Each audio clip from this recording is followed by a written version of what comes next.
One of the most frequent topics we're asked to advise on these days by our clients is how do you create a winning benefit package that both assists in recruiting and retaining top talent while fitting within a budget. And it's definitely an interesting question and one that's very challenging for many organizations. But there are some things that you can do to help accomplish this. And we'll go over a few ideas today and some things that you might want to try out in order to assist you with creating this scenario. So, for one, you want to know where do you stack up against your peers. So, there are organizations like yourselves, maybe the same size, the same industry. They're competing for the same talent that you're competing, and they're trying to retain the same employees that you might be trying to retain. So, what are they doing? What are they contributing? What type of benefits are they offering to their employees? What contribution level are their employees required to pay?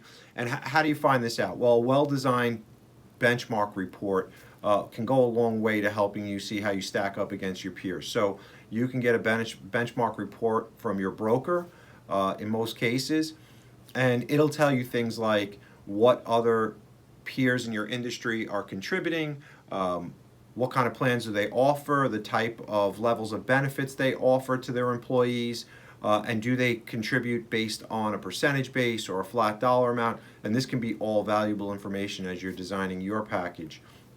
The other thing you want to know that's very important is what do your employees think? So a really well-designed survey can go a long way and tell you a lot about your benefits package. So very simply, you want to ask your employees, do they like the benefits they're offered at your organization? Would they consider going elsewhere because of benefits? How important are benefits into their decision to work for your organization? And do they find your benefits affordable? And some of these questions can really help you design and customize your package to your employee base. The other thing you want to know is from an organizational standpoint is can you afford the benefit package that you're offering and the contribution level that you're at? What is your budget? What is your increase year over year factored into your budget? And can you sustain in your current method increases of double digits plus? So all this has to be factored into to the decision on what you're offering.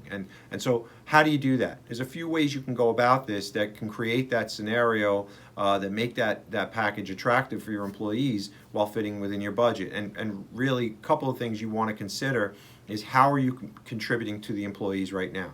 Most organizations will contribute a percentage base to their employees' benefit plan. So they might contribute 75% and across all tiers, or they might contribute 75 or 50% towards individual coverage only, the employee only coverage.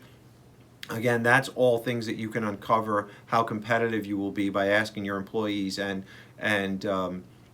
getting a well-designed benchmark report. But in either case, whether you decide to do it based on an employee or across all tiers, is what is that affordable to your organization based on the enrollment that you have.